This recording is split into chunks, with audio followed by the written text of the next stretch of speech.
John Reyna. John is a member of the Lakota Standing Rock Sioux tribe.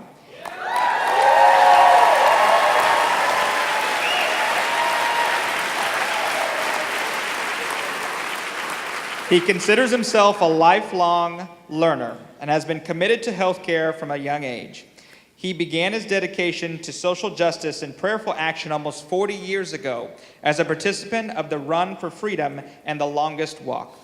Reyna was raised in both the urban and reservation setting and has been actively engaged as a Missouri River water protector in opposition to the Dakota Access Pipeline. Please welcome John.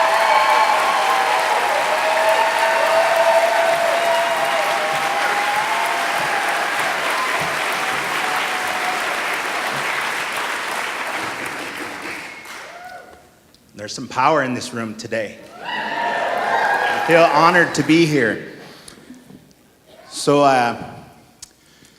in Lakota tradition, most oftentimes when you would talk to the people, you would use your language.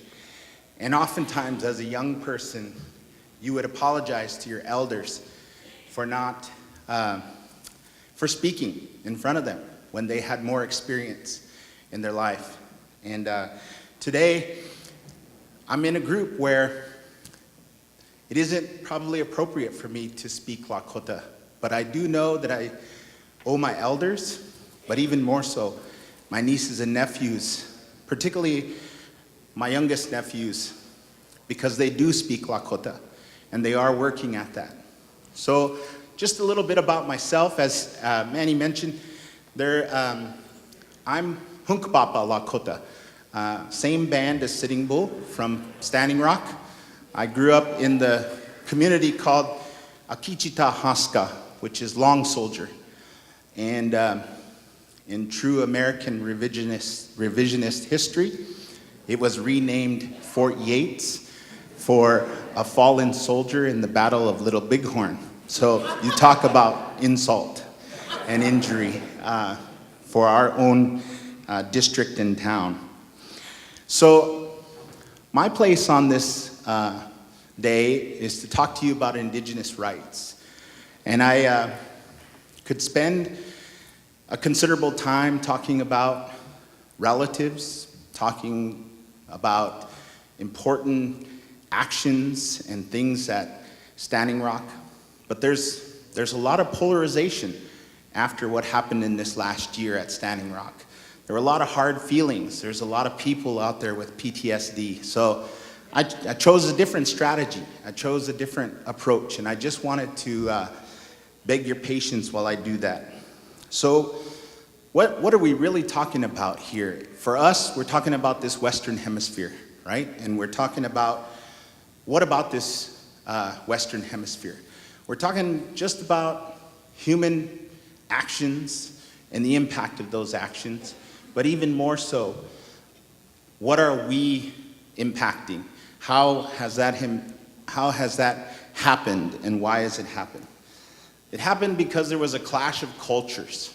We all had history taught to us from grade school, middle school, high school, and they told us the high points, right? The high points. We usually don't talk about our dirty laundry, or we talk about the tragedies, or any of those uncomfortable truths.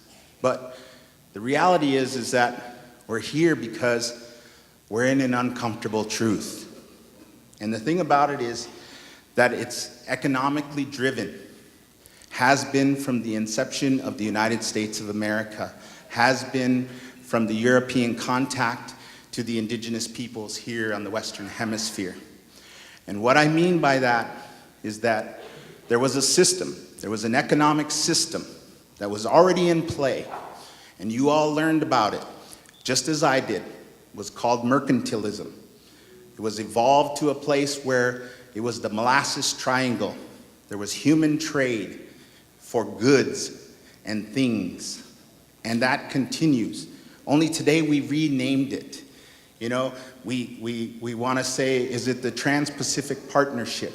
Or is it NAFTA? Or is it some other trade mechanism? Whether we're for it or whether we're against it, The truth, the uncomfortable truth, is that mercantilism is alive and well, and there are industries and there are decisions being made that are impacting humans and our ecosystem and our creation and our creatures. So the thing about it is, the difference of the inhabitants, my people, my ancestors, we were at a survival subsistence culture. And if there's any economics professors in the crowd, they'll tell you it evolves from survival subsistence. We learned about feudalism, then we ended up at mercantilism. But the reality is that we all know, as individuals, as families, as we listen to the gentleman talk about labor and a fair living, we're all survival subsistence.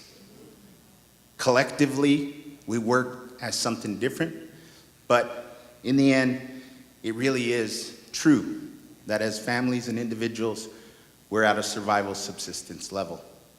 So some of these things that may help you understand a little bit about this perspective from the indigenous people, from my tribe in particular. I can't speak for all tribes.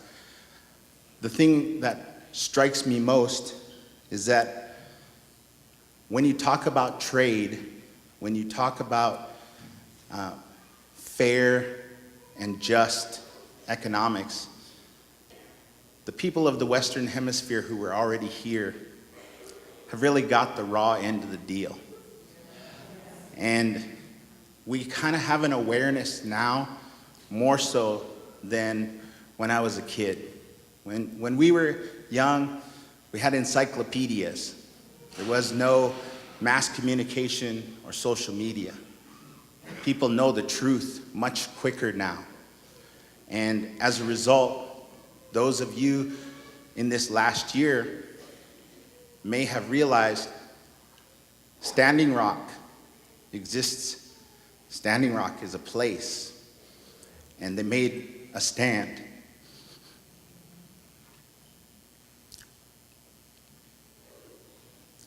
The real emotional and hard part for me, I came to Kansas City in 1989. And up until about 2 or 3 years ago, I'd introduce myself. I'm involved in patient care. I'd introduce myself and they'd say, "Where are you from?" And I'd start to tell them a little bit about myself, and I'd say I'm from Standing Rock. No one knew where Standing Rock was. Hardly anyone. Now if I say I'm from Standing Rock, there's a pause, and there's a recognition. Unfortunately, in this room, there's a cheer. So, I'm in a good place.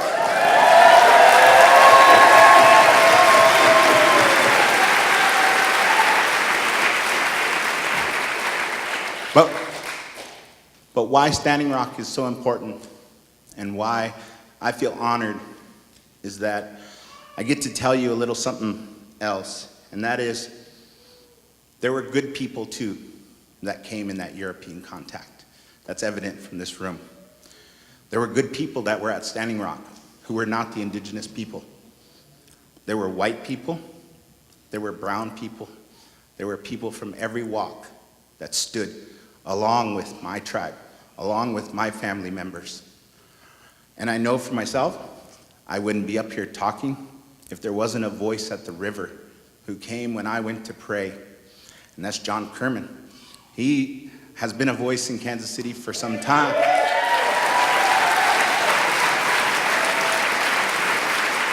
But so I don't want to give you a sense of a different justice, but I do know that there are cohesiveness that we can achieve, and that's what we are doing today. So that is my next point, is that what's the difference with indigenous rights? Why were they usurped and why were they taken?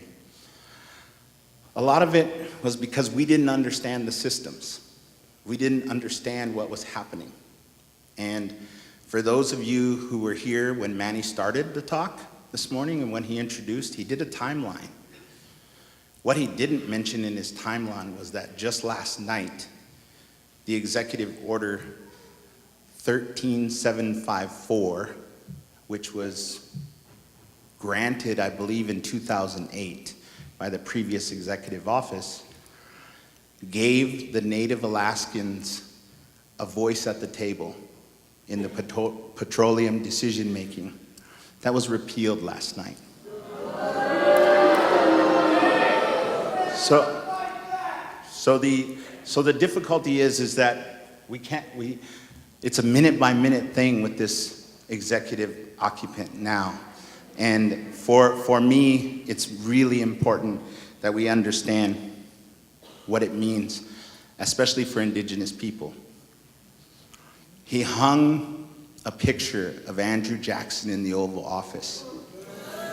And for me, the thing is that for those of you who did learn history, you know that there was an Indian Removal Act, and that previous president was responsible for the largest number of deaths prior to 9/11. More than the number that were lost at 9/11 were lost in the Trail of Tears, fully documented. Well over 3,000, almost 4,000, who lost their lives just in the trek in being displaced. So for me, what I want you to understand about Indigenous rights is that they are, to this day, the most vulnerable. And if you look at this banner over here, it hangs, it has beautiful, beautiful flowers, but it has a truly American symbol, and that is the American flag wrapped around a water protector, not in disrespect, but in distress. There are Americans who are saying we are in distress, and they're calling to the other Americans to say we need help. So I'm thankful that you're here today, because I'm asking you, along with all of your local concerns, all of those things as well, that we start to consider and relook at some of the history, but also some of the other dimensions. What you may or may not understand, and I think most of you do, is that Indigenous people have a tremendous different worldview. This was brought to light by a Christian priest, an Episcopal priest at Standing Rock, named John Floberg. He presented this during a lot of the Facebook posting and things, but he helped people understand that basically Indigenous peoples have no enlightenment. There is no era of enlightenment like the Europeans. We did not get a different philosophy about our connections and our kinship to the creation, to the Creator, and to all of our natural fauna. We started to be symbiotic long ago, and even when there was contact 500 years ago, we still had no enlightenment. We don't know that in our worldview. We don't have this quibbling and fighting over science. Yes, I'm party to it now, but as a culture and as a people, part of our kinship to nature and to the creation is because we have not taken that worldview, and we won't.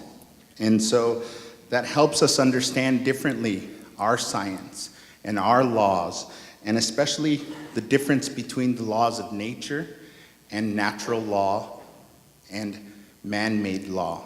When those things start to be understood from an Indigenous people's perspective, without the Enlightenment, without kind of this self-centric, man-made perspective on itself, it starts to become very clear how we save our planet. That we recognize that in this industrial age, in the last couple hundred of years, we truly have lost our spiritual connection. We stopped thinking of things as sacred. We stopped thinking of every flower, every person, every movement, every effort, every rise in the morning had a purpose, and it was connected in a way that we understood that it was prayerful and that the kinship existed. And so for my part today, I just beg that you look at it from the perspective that it doesn't matter what religion, whether you're believer or non-believer, part of what the worldview we have tells us that we are connected that way. So that's what I have for you today. Not so much about Standing Rock, but about being related. One humanity with one creation, one creator that helps us know that we're the stewards and that we're to work together. Thank you.